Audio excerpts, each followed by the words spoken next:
Now we will move on to your supervised learning. So in this, when we move on to your classifications, here the main goal of the classification is to map from inputs to outputs with a class label or a number of classes. When I say it as a binary classification, it means that the number of classes is 2. So when the classes are going to be greater than 2, it is called as multi-class classification. The next thing is your multi-label classification. When the class labels are not mutually exclusive. That is, example, someone is classified as tall and strong. So in that case, predicting the multiple related binary labels. That means you are going to provide a multiple output model. And here, one way to formalize the problem is known as function approximation. So what is this function approximation? That is nothing but y is equal to f of x for an unknown function. It learns aim to estimate the f using a labeled training set and predict it with y is equal to f of x.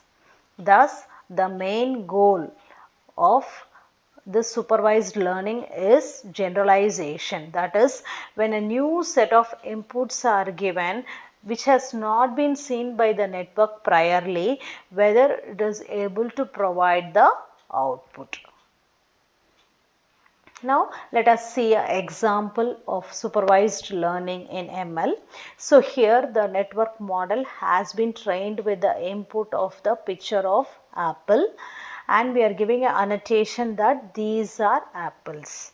So once the model is trained, when an apple picture is given, it just predicts that it is an apple.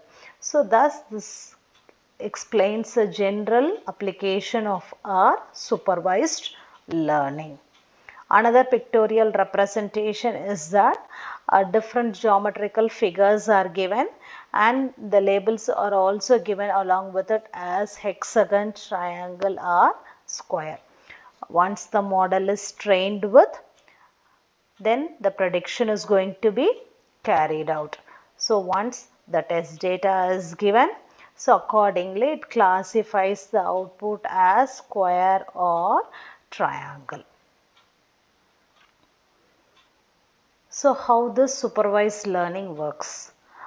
So the data, the example here, the raw data is a tomato pictures are given.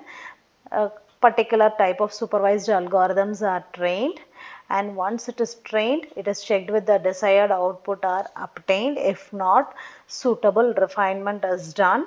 Once the model is trained, it is then processed, and then the second step is the trained model is checked with the data, and then corresponding output has been arrived with.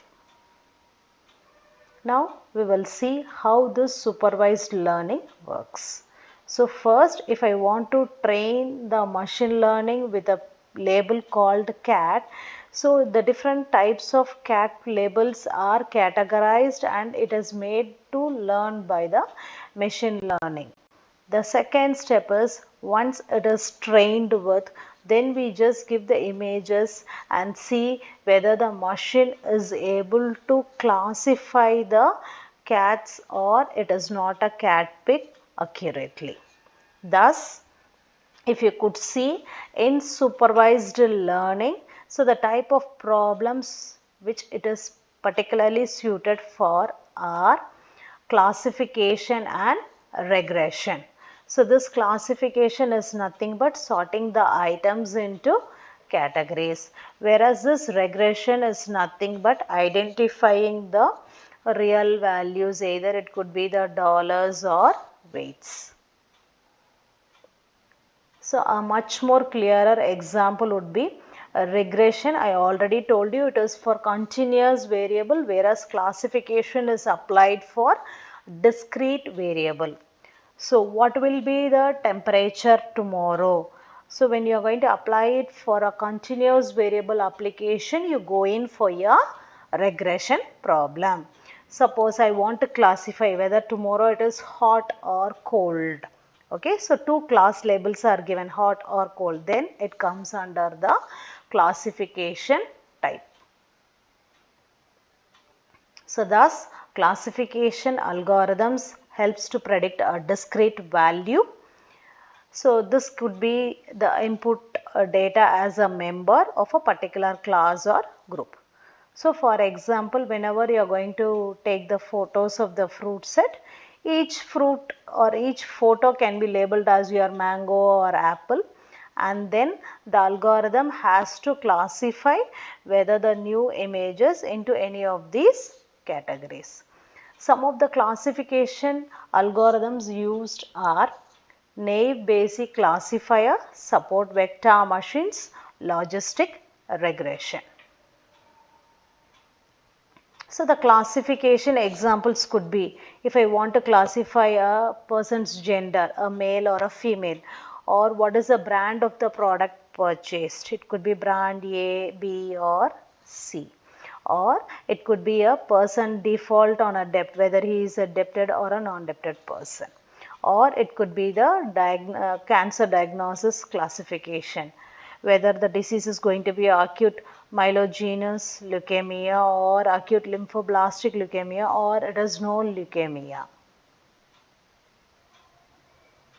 So the next thing is your regression problem. So these problems are used for continuous data. For example, predicting the price of the piece of the land in a city, provided the data like the area or the location or the number of the rooms, etc. are specified. So when these inputs are then fed to the machine for calculating the price of the land, and accordingly it provides the output. See, some of the regression problem that can be applied are linear regression, non-linear regression and Bayesian linear. To continue with, in supervised learning, there exists a need for the probabilistic prediction.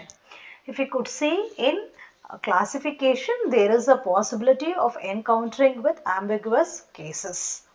So this is occurring by returning a probability distribution over the possible labels given the input and the training set, namely D, and the most probable class label guess. The best guess can be done by using the function approximation.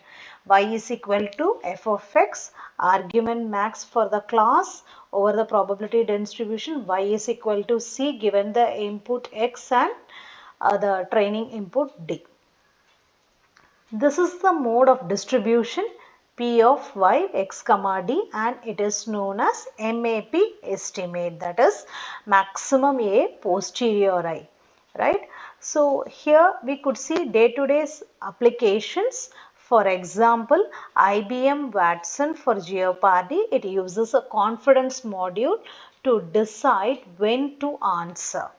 Also, if you could see the Google Smart Ad Selection System, it predicts the click-through rate to maximize the expected profit. Systems like Watson and a Smart Ad Selection System, they access the risk of their predictions, makes the decisions based on confidence level to optimize the performance and to minimize the errors.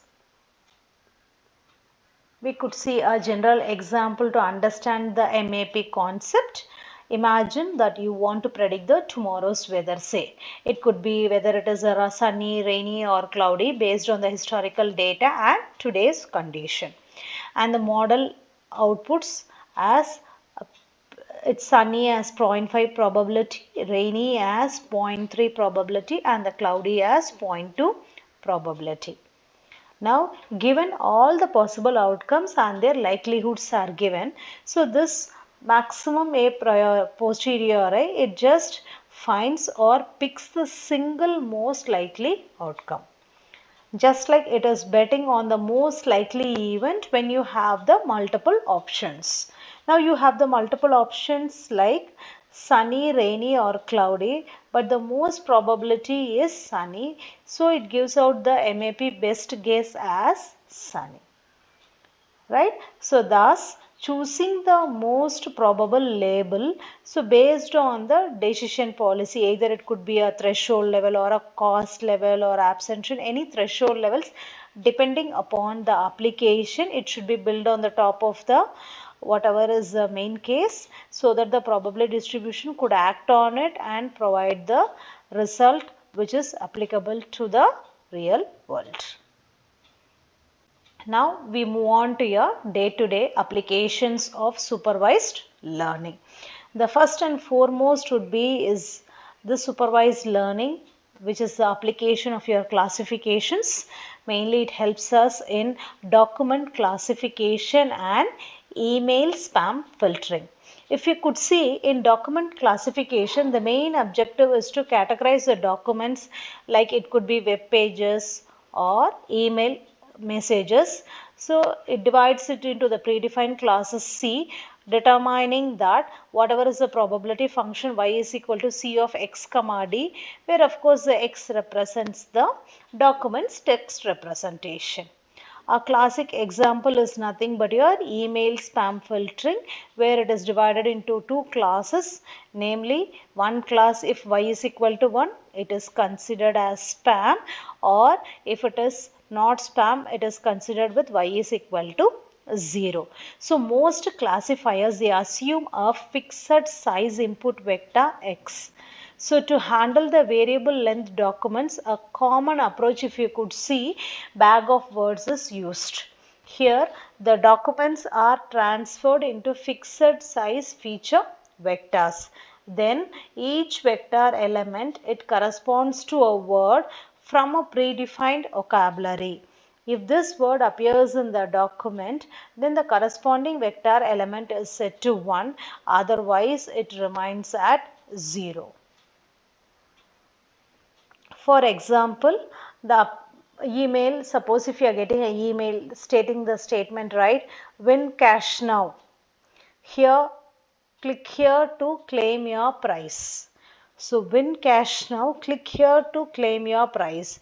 So when we see such words, how the classifier uses bag of words to deduct the spam deduction, let us see. Okay, so imagine we train a spam filter on a data set of labeled email as whether spam or not spam. Then for each email, it is converting to a bag of words vector. Then a model has been trained using naive Bayes. This model learns which words are more likely to appear as spam or not spam. So words like, if you see click or 100% free, will have high spam probabilities. Thus, for a new incoming email, it is converted to a bag of words vector. Then the classifier computes the probability of being spam. If the value is high, then it marks it as a spam. Now we will just go for the classifying the flowers. The goal is to classify the iris flower into 3 types based on 4 extracted features, whether it could be a sepal length or a sepal width or a petal length or a petal width. Then we move on to your image classification and handwriting recognition. So when you take the image classification, so this mainly involves categorizing the images based on their content, whether it is indoor or outdoor, based on the scenes, or it could be the orientation, horizontal or vertical, or presence of the specific objects nearby. Now moving on to this handwriting recognition, we go in for a standard data set, that is your MNIST, which stands for Modified National Institute of Standards. It is a widely used data set for your handwriting recognition.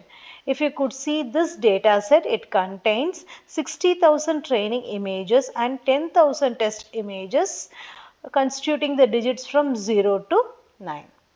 And if you could see, each image is a grayscale which is sized 28 cross 28 pixels and represents handwritten digits by various individuals.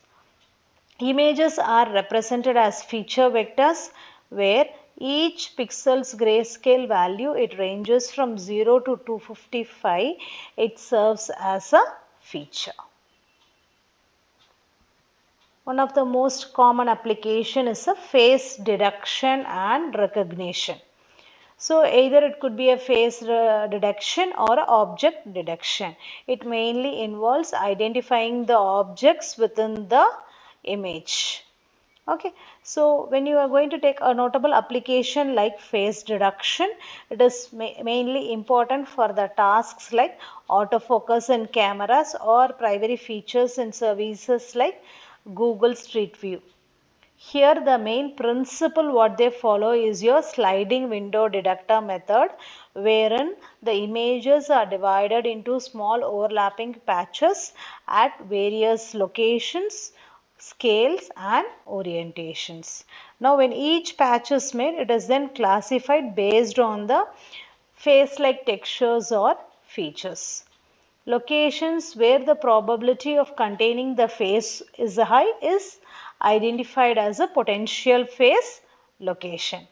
Thus, if you could see in today's scenario, all the digital cameras, if you could see, they often integrate this face detection system to assist with autofocus by identifying and focusing our faces within the frame.